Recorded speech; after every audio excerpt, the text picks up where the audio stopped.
and sisters in the Hope of Israel. Our title is taken from the Apocalypse chapter 19 and verse 7. Turn with me therefore, if you would. In our last two classes we've considered the respective responsibilities of both husbands and wives whilst being in marriage, and how they are mirrored in our relationships we have as the Master's bride. Tonight we aim to consider our preparation for both of these relationships. They are very similar, aren't they? Which I believe is quite deliberate so that we can relate more to our eternal relationship based on our current experiences. But of course there are differences between the two. Apocalypse 19 and verse 6 speaks of the delightful time when multitudes of saints will sing for absolute joy, praising the Father at the commencement of a wonderful, righteous, just rule of the Father through his Son and his bride over the whole earth. For the wonderful deliverance and blessing that has been bestowed upon them. And they sing, verse 6, "Let us be glad and rejoice, and give honour to him, for the marriage of the Lamb is come, and his wife hath made herself ready." There is a time for everything, isn't there? But at long last there will be a time of unspeakable joy and rejoicing for those faithful who have prepared themselves as a faithful bride for their eternal marriage with the beloved. Turn with me to Romans 8 and verse 18 records, "For I reckon that the sufferings of this present time are not worthy to be compared with the glory which shall be revealed in us." And so this will be a time that we look long and yearn for. But very importantly for us at present, in Apocalypse 19 and verse 6, the emphasis is on the bride who has made herself ready. And so it's something she has actively done. And as a consequence, Apocalypse 19 and verse 8, we see her blessed. For she is granted that she should be arrayed in fine linen, clean and white. For the fine linen is the righteousness of saints. In other words, she has at long last been clothed with the wonderful privilege of spirit nature that her husband has. And she has now become mortal. What an unspeakable joy and a wonderful blessing that will be, brothers and sisters. Apocalypse 21 continues this theme, but refers to the age at the end of the millennium, when there will no longer be any sea or nations, verse 1.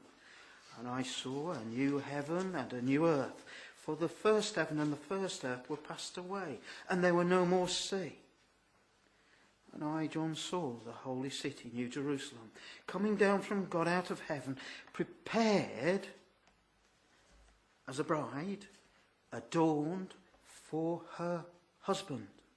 And so it speaks of the time when the Father will at last, long last, be all in all. In Christ, we similarly typically put on Christ, or as garments, as is implied by Galatians chapter 3 and verse 27. They are also white, similar to the Mosaic priestly garments, which as priests after the order of Melchizedek typify the imputed righteousness we are blessed with in baptism. And we either maintain or we soil them by the nature of our walk. Apocalypse 3 and verse 4, the words are well known to us, refers to a few names in Sardis which had not defiled their garments. "And they shall walk with me in white, for they are worthy." Matthew 22, there is the parable of the king who made a marriage for his son. And in verse 11 we find one guest who is found not to have a wedding garment, and was consequently cast out into outer darkness. To my way of thinking, the guest wasn't either baptized, or if he had been, he'd so corrupted his garment that it was no longer considered a suitable wedding garment. Matthew 25 records the parable of the 10 virgins, 10 signifying all, and in its context it refers to all those who are called to be the bride of the Master. All were caught out sleeping at his return. But only 5 of them had been wise, having previously prepared oil for their lamps. Given the current signs of the times, surely we must be very near to the midnight of our Master's return, and surely it will be nice to be found with the true spirit of the word refined in our hearts and our minds, and for it to be shining in our lives, manifesting the character of the Father. Let us not be caught out.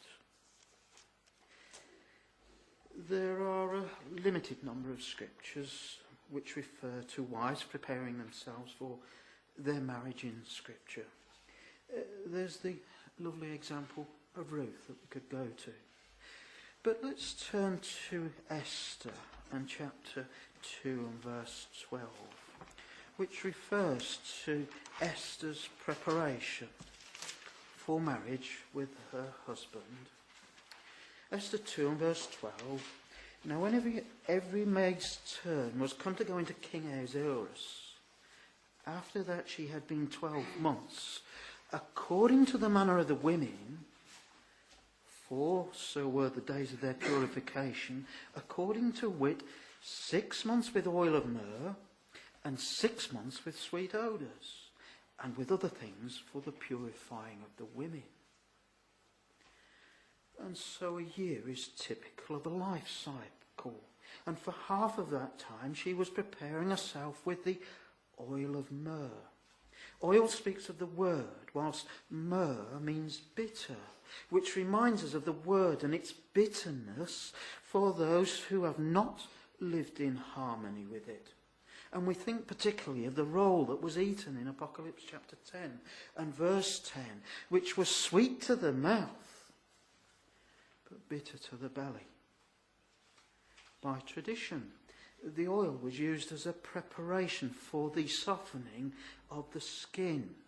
And so there's another allegory there, isn't there? It alludes to the softening of the things of the flesh, of our fleshly minds, to the spirit.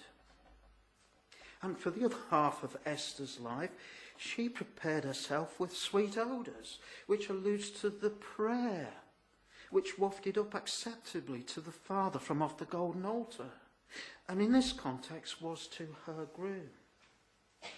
And traditionally it dispelled the odours of the flesh, and so how appropriate that is also, that we should absorb our minds in the spirit of the word and show our response to the Father in sweet, acceptable prayer. Similarly, we expect our prospective partners to prepare themselves for marriage and for all its implications, and in this context to demonstrate a similar interest and commitment to the truth, and as much as possible have similar interests in the things of this life. Last week we tried to stress that absorbing the word is vitally important for both of us, for both male and female. It's not something which is limited to just the brethren. And a sister ought to be equally spiritually minded. But how can we make that easier for ourselves, perhaps in this mad, rushed life of the world? Well, just quickly turn me to Psalm chapter 1, if you would. Psalm 1. And there we are told that a spiritual man should be like a tree planted by the waters. Psalm 1, verse 1. Blessed is the man that walketh not in the counsel of the ungodly, nor standeth in the way of sinners, nor sitteth in the seat of the scornful. But his delight is in the law of Yahweh, and in his law doth he meditate day and night. And he shall be like a tree planted by the rivers of water, that bringeth forth his fruit in his season. His leaf also shall not wither, and whatsoever he doeth shall prosper. Keep a finger there and just turn with me to Jeremiah chapter 17 and verse 7. Jeremiah 17 and verse 7. Blessed is the man that trusteth in Yahweh, and whose hope Yahweh is. For he shall be as a tree planted by the waters, and that spreadeth out his roots by the river, and shall not see when heat cometh, but her leaf shall be green, and shall not be careful in the year of drought, neither shall cease from yielding fruit. And so both we and our partners ought to be keeping ourselves spiritually healthy for the sake of one another, for the sake of our families and the ecclesia, by planting ourselves by a good source of water, the word, and by spreading our roots individually along the bank and into the riverbed, so that in a time of drought, in times of difficulty and trial, we can individually find that water and support one another. And we will only achieve this according to Psalm 1. If we delight and if we meditate in the law of the word of the Father. And Jeremiah 17 then adds that we will only be blessed if we place our trust and our hope in the Father. Turn with me to Romans chapter 8 and verse 11. Paul there makes it quite clear how vital the development of the spirit mind is for us. Romans 8 and verse 11. But if the spirit of him that raised up Jesus from the dead dwell in you, he that raised up Christ from the dead shall also quicken your mortal bodies. Notice, by his spirit that dwelleth in you. So we can only be quickened, made immortal, by the Spirit of Christ that dwells in us. If it is not there, then surely it won't be possible, according to Paul, to quicken us.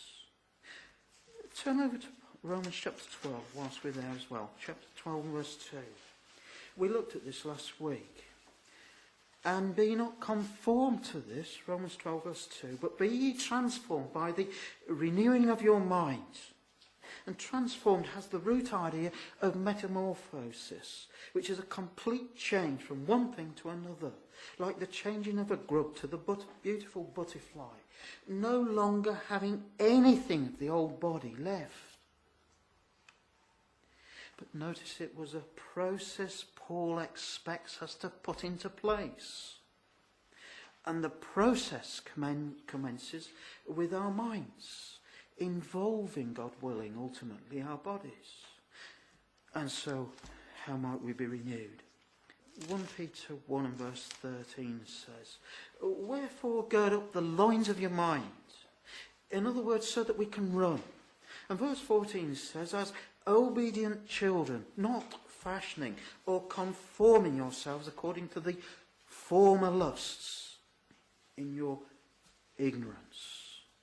And Acts chapter 17 and verse 11 explains that the Thessalonians received the word with all readiness of mind and searched the scriptures daily whether these things were so. And so the reading and the discussing of the scriptures together, the coming together in heart and mind on the same precepts and principles, the same understanding, both in the word and in our daily lives, is vital for establishing a strong, close bond of hearts and minds with one another. But once the renewing of our minds has begun to deepen, turn with me to Isaiah chapter 50. Isaiah chapter 50 and verse 4. Speaking of the Master, it implies it ought to develop an understanding or an awareness within us. Isaiah 50 and verse 4. An ability to perceive the needs of one another and to naturally help them as best we are able. Verse 4. The Lord Yahweh hath given me the tongue of the learned. Why?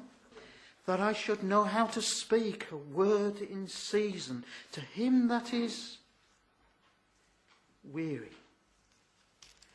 And to that end he was wakened morning by morning. He wakeneth mine ear to hear as the learned. How important it is to notice the weary in the first place, and then to speak the word in season for them, to encourage them, to lift their spirits and help refocus someone who is feeling low. Yes, perhaps occasionally the word of correction is appropriate, but in the spirit of meekness, helping one another to grow spiritually and morally. And of course, perhaps it doesn't need saying, but we do that without self-justification, without self-importance, pride, or for selfish reasons. And James, for a very good reason, in James chapter 1 and verse 27 says, true or pure religion and undefiled before God and the Father is this, to visit the fatherless and the widows in their affliction. And he uses that as his example because it is acknowledged to be the worst tragedy or difficulty anyone has to cope with in life. Hebrews chapter 5 and verse 8 reminds us that the Master learned by the things which he suffered. And so by his experience of life at the hands of the serpent thinking, he learned that living selflessly, righteously, mercifully, peaceably, in everything that he was the only way in which anyone can live harmoniously with anyone else together. And with the Father in glory and in beauty. And similarly, if we build our relationships, our thinking, and the things that we do on the pure values of the truth, then won't an appropriate prospective partner see them, respect and appreciate them in you? But how quickly that respect and the love can fail if we become untrustworthy, hold back, not being open, not being totally honest, misbehaving, speaking inadvertently, being manipulative. How quickly that relationship will begin to falter. And so it would be inappropriate, when you think about it, for that marriage to go ahead. Paul suggests in 1 Corinthians 13, I'm not going to go there in verse 13, I'm sure you recollect it, that love is the most important characteristic to have. And importantly, 1 John 4 and verse 16 adds that the Father is love. And if we have the same love, then he dwells in us and we in God. What a lovely thing that is. True fellowship, one with the other. And surely if the Master sees that love in us at his return, why would it occur to him to turn us away? Because we will have become part of him and of his Son. And similarly, we see the same love. If we see the same love in our prospective relationships, why would we turn our partners away? And so, similarly, there would be fewer problems in our marriages. Love, it seems to me, is another way of describing the fruit of the Spirit. And it is the all-encompassing description of the Father as the name Yahweh is. And manifesting the fruits of the Spirit is therefore essential in everything that we do. And it's expressed in many ways, but the main ones are recorded in Exodus chapter 34 and verse 5. Merciful, gracious, long-suffering, and abundant in goodness and truth, forgiving iniquity and transgression. And then there's 1 Corinthians 13. There's 2 Peter 1. But turn with me, if you would, to Galatians chapter 5. And we'll quickly look at it from that perspective. Galatians 5 and verse 22. But the fruit of the Spirit is love, joy, peace, long-suffering, gentleness, goodness, faith, meekness, temperance. Against such there is no law. And it seems to me that there is actually just one fruit of the Spirit, that is love, which is in turn composed of 8 different qualities.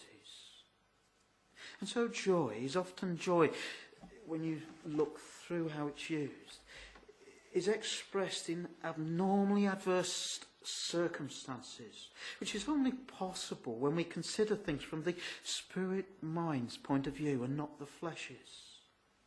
Again, how much that can help, not just in the truth, but in our personal relationships. Not ignoring the issues, but having accepted them, address them as best we can, and then move on positively. Similarly, understanding that the Father does put us through difficult situations to teach us, develop our characteristics, as we saw with the Master, for roles that he has in mind for us. And that joy can help us to respond, knowing often, but not always. Sorry, I'm trying to say that it's not the end issue, usually, that we're stressing about. That's the important thing. It's the difficulty, the way we deal with that difficulty, which matters in the main, and the way that we respond to it. Anyway, peace is a deep-rooted peace based on an absolute conviction of the truth, having a deep, calm knowledge that the Father is working with us for good, knowing that he will bless us ultimately in the millennium with the peace that passeth all comprehension, establishing the same deep-rooted love and trust in one another is also a huge aid and blessing in our marriages. Long-suffering speaks of a long patience, slow to anger. And parents know that's very advantageous, which shows an endurance or a perseverance. Gentleness is kindness. It speaks of a pleasantness, to be pleasing as opposed to being harsh or grumpy, as we would say perhaps today.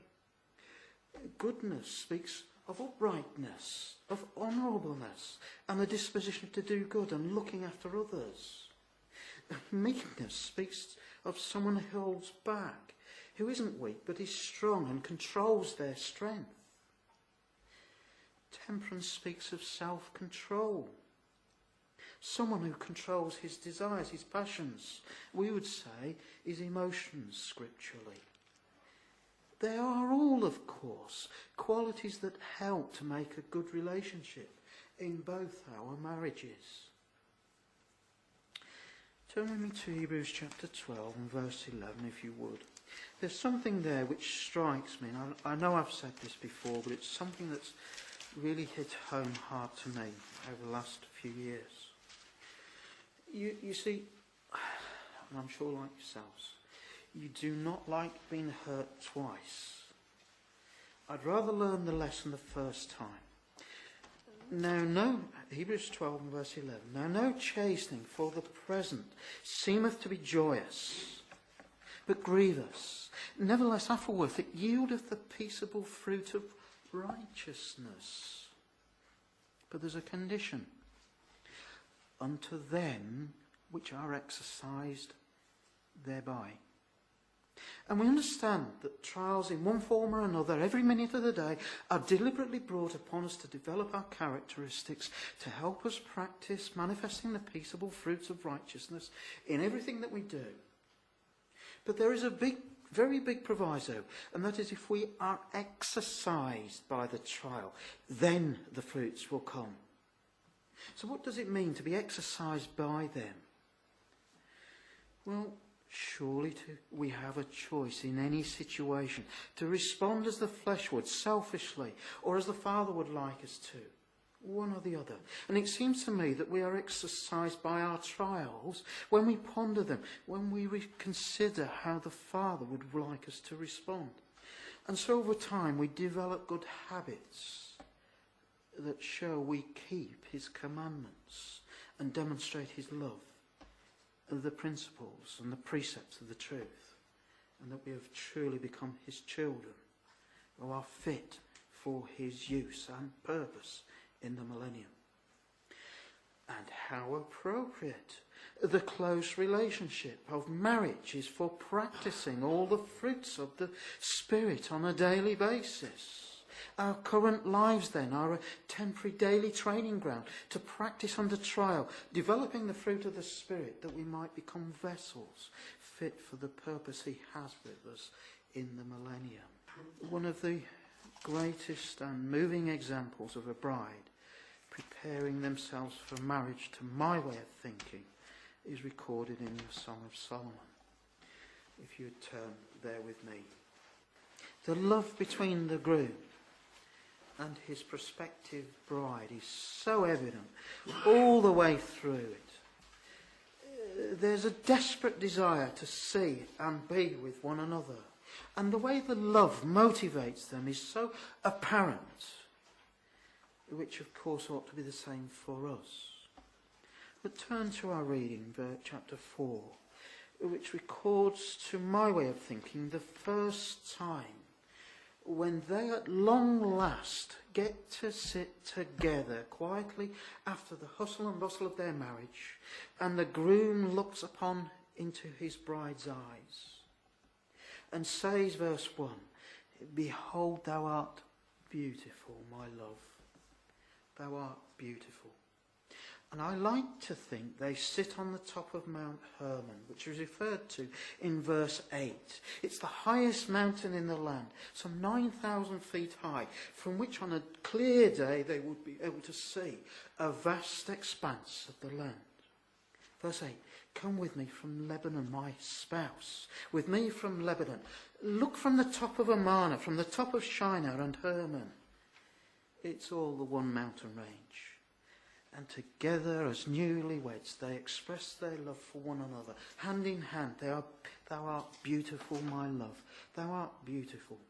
And they sit together and survey their joint inheritance, the gloriously restored land of promise made to the great fathers of old. How lovely, brothers and sisters. And what lovely comments the Master expresses about his bride. There are 7 in total in these first 5 verses. And he comments on her eyes, on her hair, her teeth, her lips, her temples, her neck and her breasts. Verse 1, "Thou hast dove's eyes within thy locks." The eyes speak of the light, the understanding, the discernment, the perception of the mind. And the dove is a symbol of the Spirit. We think of John 1, verse 32, of purity, gentleness, of harmlessness. The locks are thought to refer to a veil, which speaks of submission, of course, and modesty. And so the Master appreciates the clarity, the discernment of a spiritual insight, mixed with a gentle understanding modesty. How different is that from the thinking of the world, their values, and the way they use their spare time, glued in front of a television, being indoctrinated by their thinking and their values. Verse 1 continues, "Thy hair is as a flock of female goats that appear from Mount Gilead." Hair speaks of a beauty, a glory. The hair of a woman is the glory of the man. And isn't there a multitudinous unity of all the hairs on the head? Gilead speaks of fruitfulness and health. Verse 2. My teeth are like a flock of thy teeth, are like a flock of sheep that are even shorn, which come up from the washing. There's no direct reference to sheep in the original. Young's literal says, thy teeth are as a row of the shorn ones that have come up from the washing. For all of them are formed twins, and a bereaved one is not among them. Well, good teeth are a beauty, aren't they? They show our health. They reflect the things we eat, a wise diet, our spiritual food. Shorn means regularly formed. They're washed clean in the blood of the Lamb, in his life, in the word and works. They are twinned. In other words, they are closely coupled together, and there are none missing. The beauty of the bride is in the balanced evenness of her eating of the word, and of the balanced result of her character and conduct. And so we wonder, how rare is balance? How rare is intense zeal without hypocriticism? Or gentle kindness without a weakness or a compromise? She sees the world situation realistically, her brothers and sisters, their strengths and weaknesses, and strives to support and care as best she can. How important balance is to the bride's beauty in the eyes of her groom. Verse 3. My lips are like a thread of scarlet. Thy speech is comely. The lip or the mouth is like a sewing of scarlet, where scarlet isn't necessarily depicting sin, but sometimes the sinless cleansing blood of the life of the Master. Verse 3 continues, thy speech is comely or beautiful. The beautiful speech of the bride gives forth only the law of kindness. For she is the virtuous woman, the ideal wife. But the beautiful bride's speech is comely, both in content and in manner. For she knows that, as Proverbs 25 and verse 11 records, a word fitly spoken is like apples of gold in pictures of silver. And she also knows that every idle word will be called to account at the last great day, as the Master warns in Matthew chapter 12 and verse 36. Verse 3 continues, thy temples are like a piece of pomegranate within thy locks, or the veil. The temple is the seat of thought, of judgment and character, the thinking. The forehead is where the sealing of God's servants must occur, the stamping of it with the indelible impression of what is pure, holy and divine. A pomegranate is a special fruit, isn't it? When you cut it open, it's so full of individual seeds. And so it speaks of the so many fruits of the Spirit that the mind of the bride exhibits. Verse 4. Thy neck is like the Tower of David, builded for an armoury.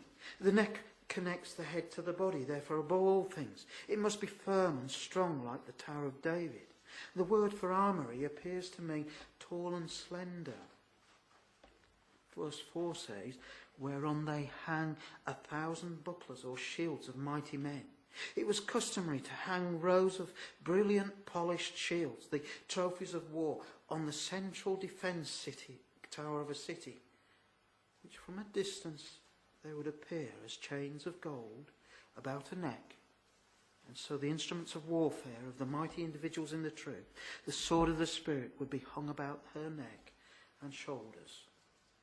And so underneath, the bride would be resourceful and a strong character, not swayed by any wind of doctrine that comes her way. Verse 5. Thy two breasts are like two young roes. They are twins that feed among the lilies. The breasts represent motherhood, don't they? Sustenance and fruitfulness, the nurture and care of the young and the helpless. Lilies are the temple flowers, the divine flowers. Lilies appear to have been purple. And the name Shoshan, having a trumpet flower with a root meaning of shining or to rejoice. The roe is often translated glory or beauty, and is said to have speed and grace with sure-footedness in high places. Roes are not warlike animals, are they? They are clean and peaceful animals, warring to establish righteousness perhaps, and true permanent peace. So what lovely characteristics these are of a bride, things that the Master will love to see in his bride. And sadly for some, he will not see them, and it will not therefore be reasonable to expect him to want us as his bride.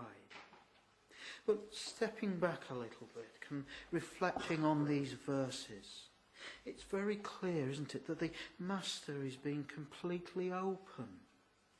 He's totally honest with her. And importantly, he does explain his feelings for her.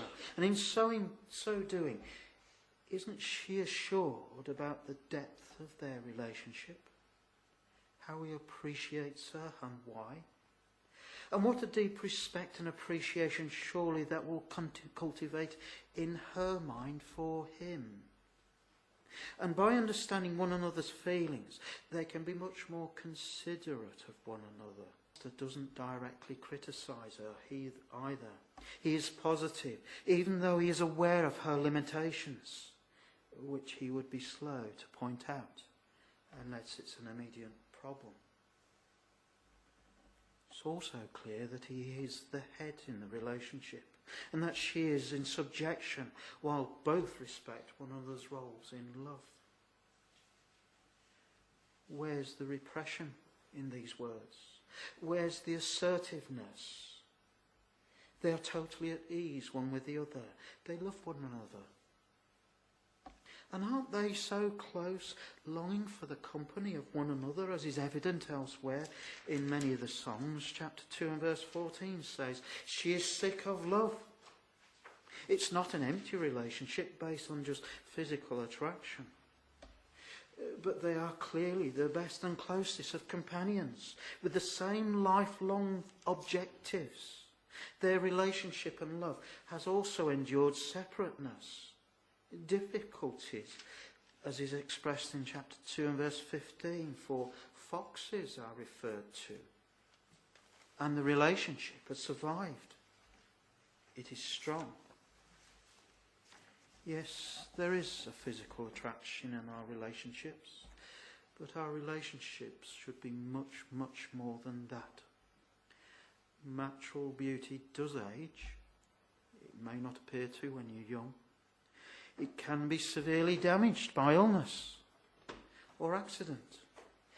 And if that was to be the case, sadly, the day after your wedding, how would you feel? Would you regret the marriage? Or have you chosen the right person? It's the person, the personality and the character of the person, which is so much more important. When we think of the word of the Master's words in Song of Solomon chapter 4, doesn't the Master come across as being totally dependable?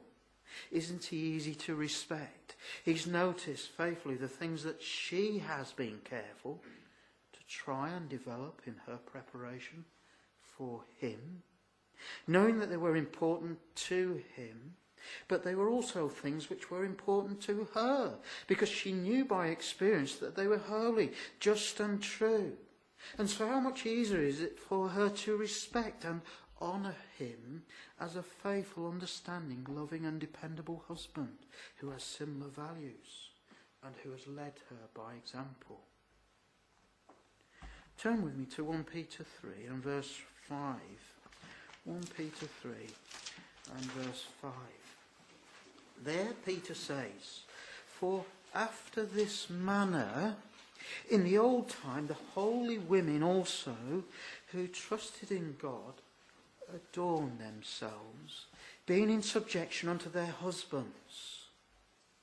Verse 6, even as Sarah obeyed Abraham, calling him Lord, whose daughters ye are, as long as ye do well, and are not afraid with any amazement.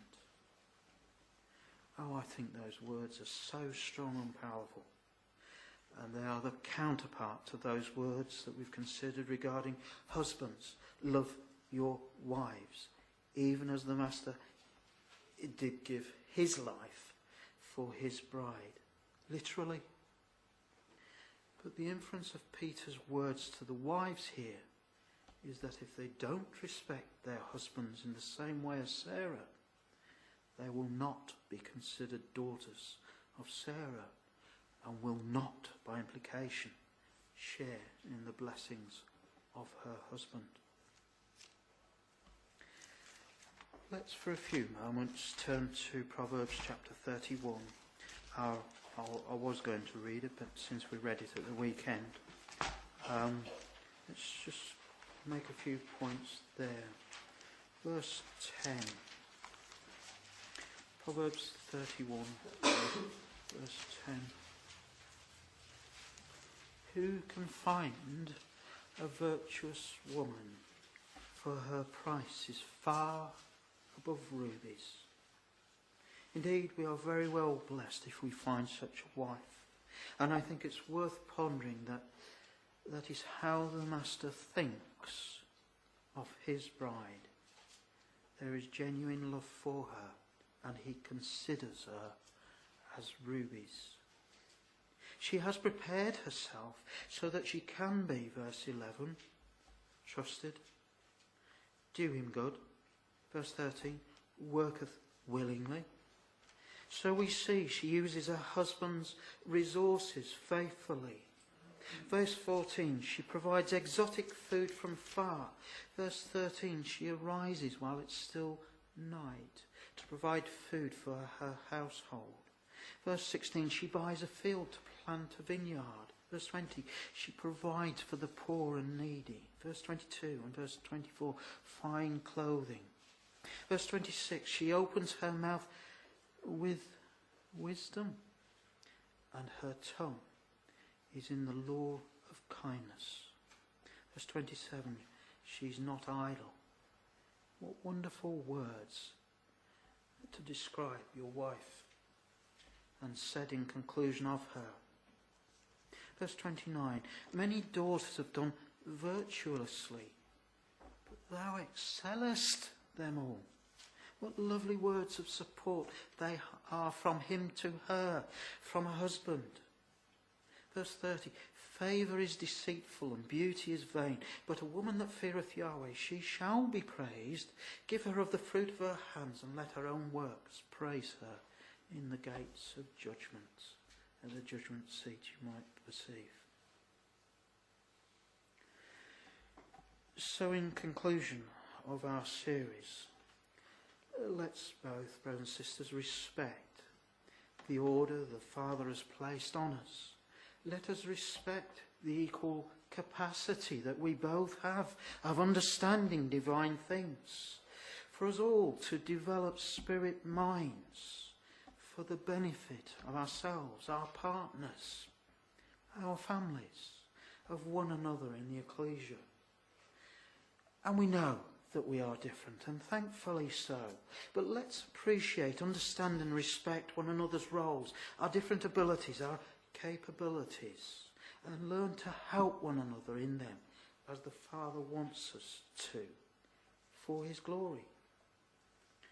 Whilst the sister and wives are required to submit to all brethren, their husbands, all brethren and sisters ought to respect their wives as the weaker vessel, forgiving and accommodating them in love.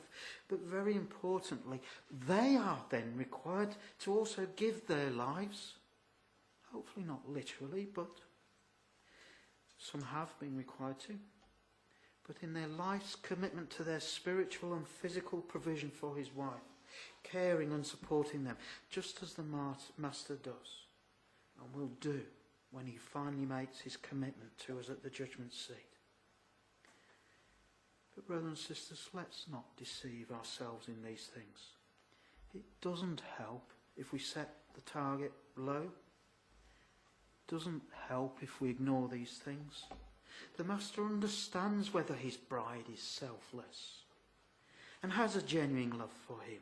And whether she is selfishly looking for what she wants to get from the relationship, such as salvation, eternal life, self-grandisement, status as kings and priests, just as Eve did in the garden, the master will know whether she is purely motivated by her selfless love for him, and whether she has genuinely prepared herself for him in love.